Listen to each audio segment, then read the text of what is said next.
মসজিদে ঢুকলে পাওয়া যায় রহমত, মসজিদের বাইরে রহমতের কথা আল্লাহ বলে নাই। মসজিদের ভিতরে রহমত। কোথায় রহমত? কোথায়? মসজিদের ভিতরে রহমত আছে না? তার প্রমাণ, মসজিদে ঢুকলেই শান্তি লাগে কেমন জানি, আর ঘুমে ধরে। মসজিদে ঘুমাইছেন কারা কারা দেখি? সবাই ঘুমাইছেন? আরে আমি কত ঘুমাইছি।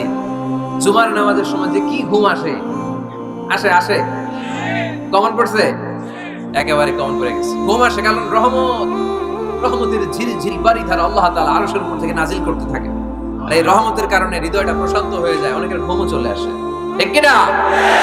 এজন্য আল্লাহুম্মা ইফতাহ লি আবওয়াবা রাহমাতিক, ও আল্লাহ তোমার রহমতের দরজাগুলো আমার জন্য খুলে দাও। এই দোয়া বললে রহমতের দরজা খুলে দেয় কে? আবার মসজিদ থেকে যখন বের হবেন তখন কোন পা দিয়ে? জোরে বলেন।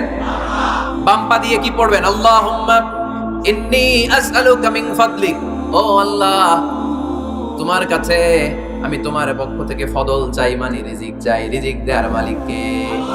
তার মানে খুব সোজা সাপটা কথা হচ্ছে, মসজিদের ভিতরে পাওয়া যায় রহমত, আর বাইরে পাওয়া যায় ফদল বা রিজিক। বাইরে পাওয়া যায় কি?